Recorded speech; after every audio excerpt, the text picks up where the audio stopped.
Assalamualaikum warahmatullahi wabarakatuh. Salam sejahtera untuk kita semua. Om Swastiastu, Namo Buddhaya, salam kebajikan.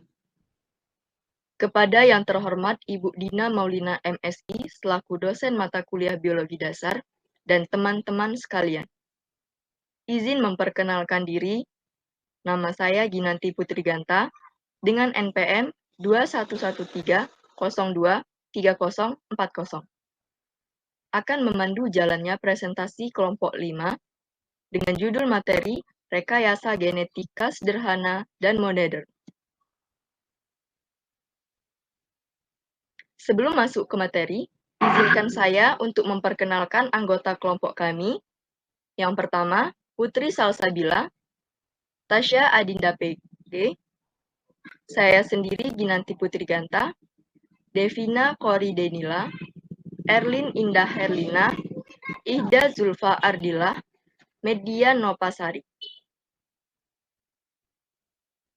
Pada materi kali ini, kami akan membahas tentang pengertian dari rekayasa genetika, sejarah dan perkembangan rekayasa genetika, tujuan rekayasa genetika, macam-macam rekayasa genetika, proses dan teknik rekayasa genetika, peranan dari rekayasa genetika, dampak positif dan negatif dari rekayasa genetika. Untuk penyampaian materi yang berikutnya, saya serahkan kepada teman-teman saya yang dimulai oleh Saudari Tasya. Kepada Saudari Tasya, saya persilahkan.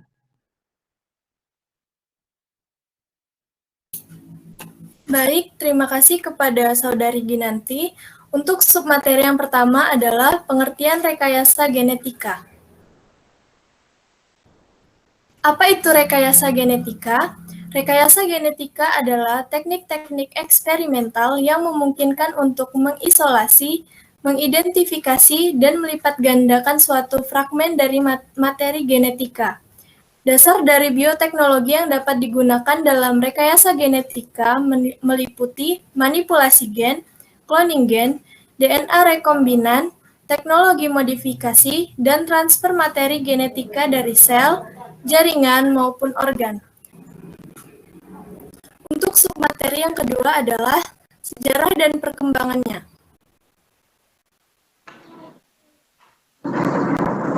Sejarah rekayasa genetika. Pada akhir abad ke-19, Gregor John Mendel berhasil melakukan analisis yang cermat dengan interpretasi yang tepat atas hasil-hasil percobaan persilangannya pada tanaman kacang ercis. Beliau kemudian dikenal sebagai Bapak Genetika. Pada tahun 1920-an, terungkap bahwa senyawa kimia materi genetik adalah asam deoksiribonukleat atau DNA. Pada tahun 1953, J.D. Watson dan F.H.C. Crick menemukan struktur molekul DNA yang kemudian disebut genetika molekuler. Rekayasa genetika dapat berkembang karena ditemukannya enzim pemotong DNA yaitu enzim restriksi endonuklease, ditemukannya pengatur ekspresi DNA yang diawali dengan penemuan opron laktosa pada prokariota, biologi yaitu enzim ligase, dan ditemukannya medium untuk memindahkan gen ke dalam sel mikroorganisme. Untuk submateri selanjutnya, Terima kasih. Baiklah, terima kasih kepada Saudari Tasya. Saya akan membacakan materi selanjutnya, yaitu tujuan dari rekayasa genetika. Tujuan rekayasa genetika pada tanaman. 1. Untuk peningkatan produksi. 2. Untuk peningkatan mutu produk supaya tahan lama dalam penyimpanan pasca panen. 3. Peningkatan kandungan gizi. 4. Agar tahan terhadap serangan hama dan penyakit tertentu. 5. Supaya tanaman tahan terhadap herbisida. 6. Sterilitas dan fertilitas serangga jantan untuk produksi benih hibrida. 7. Toleransi terhadap pendinginan. 8. Penundaan kematangan buah, meningkatkan kualitas aroma dan nutrisi, serta untuk perubahan pigmentasi. Adapun tujuan rekayasa genetika pada mikroba adalah untuk fermentasi, pengikat nitrogen udara, meningkatkan kesuburan tanah, mempercepat proses kompos, pembuatan makanan ternak, mikroba prebiotik untuk makanan olahan, serta untuk menghasilkan bahan obat-obatan dan kosmetika. Untuk materi selanjutnya akan dibacakan oleh Saudari Devina Koridenila. Baiklah, saya akan menjelaskan bagian sub yang keempat, yaitu macam-macam rekayasa genetika.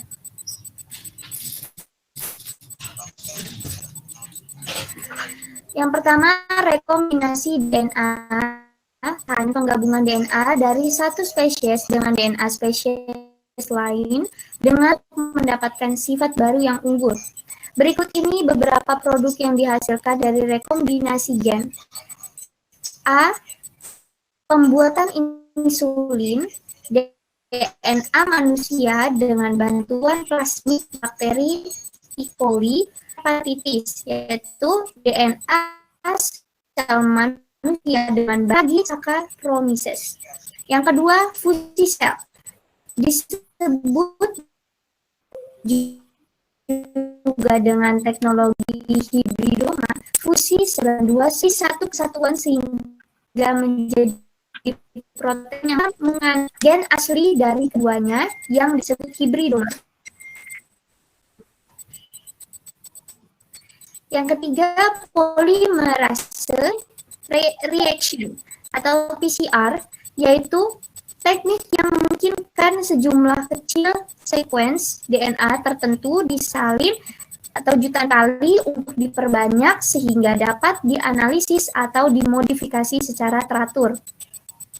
Yang keempat, ada terapi gen, yaitu teknik untuk mengoreksi dan bertanggung jawab terhadap suatu penyakit atau perbaikan kelainan genetik dengan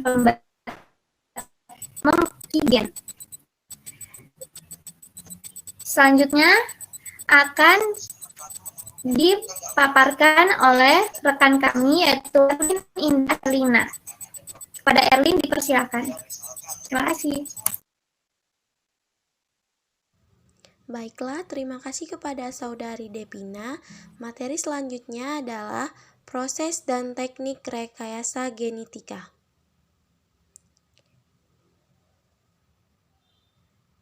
Proses rekayasa genetika yang pertama, mengidentifikasi gen dan mengisolasi gen yang diinginkan. Kedua, membuat DNA atau AND salinan dari RNAD. Ketiga, pemasangan cDNA pada cincin plasmid. Keempat, penyisipan DNA rekombinan ke dalam tubuh atau sel bakteri. Yang kelima, membuat klon bakteri yang mengandung rekombinan. Dan yang terakhir, pemanenan produk. Adapun teknik rekayasa genetika.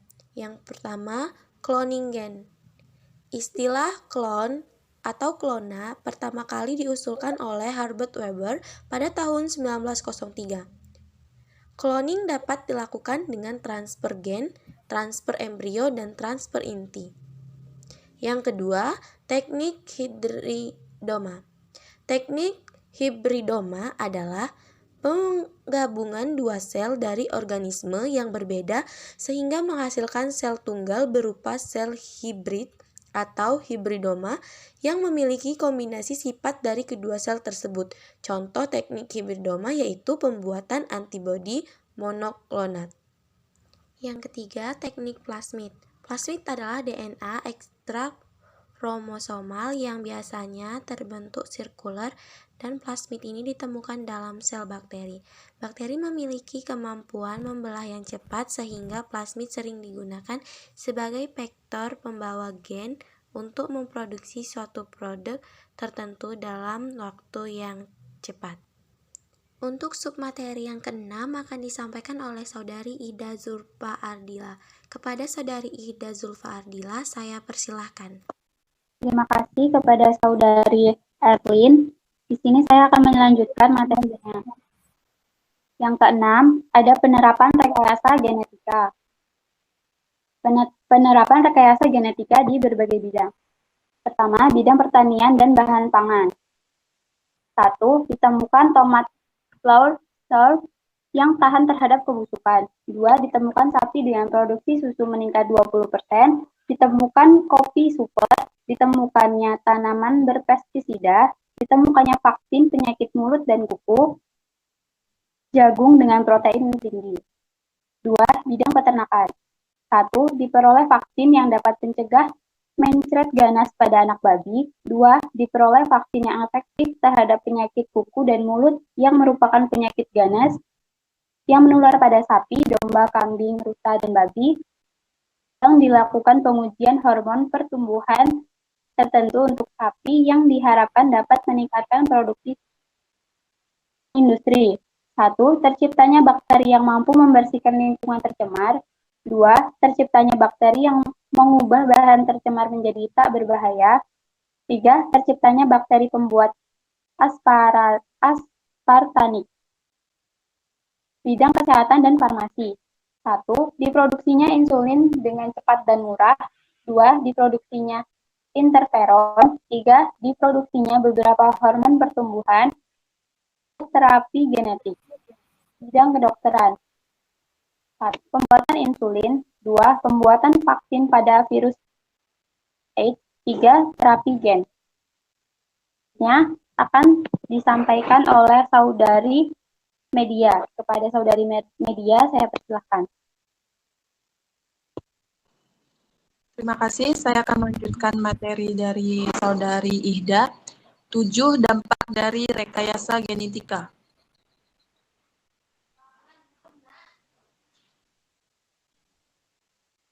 Dampak negatif. 1. Menciptakan bibit unggul. 2. Meningkatkan gizi masyarakat. 3. Melestarikan plasma nutfah.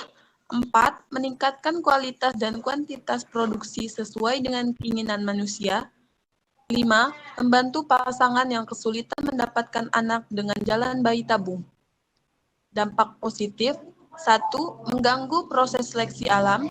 2. Merugikan petani dan peternak lokal yang mengandalkan reproduksi secara alami. 3. Pada keturunan kultur jaringan bergenetis sama mudah terkena penyakit. 4. Dikhawatirkan adanya penyalahgunaan teknologi reproduksi yang merugikan orang lain. Baik, saya kembalikan kepada moderator. Baik, sebelumnya terima kasih kepada teman-teman semua karena telah menyampaikan materi-materi kita. Baik, dari kesimpulan yang kita dapat dari rekayasa genetika sederhana dan modern adalah rekayasa genetika adalah upaya untuk melakukan modifikasi molekul genetika dari suatu organisme sehingga diperoleh sifat baru yang diharapkan lebih bermanfaat untuk manusia. Gregor J. Mendel dikenal sebagai bapak genetika karena keberhasilannya melakukan analisis yang cermat dengan interpretasi yang tepat atas hasil-hasil percobaan persilangannya pada tanaman kacang ercis.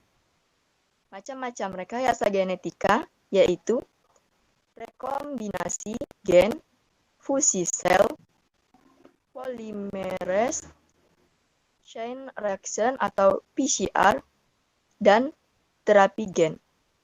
Teknik rekayasa genetika terdiri dari cloning gen, teknik hibridoma, dan teknik plasmid. Sekian dari presentasi kelompok kami. Mohon maaf jika terjadi kesalahan pada pembacaan materi. Saya selaku moderator izin undur diri. Wassalamualaikum warahmatullahi wabarakatuh.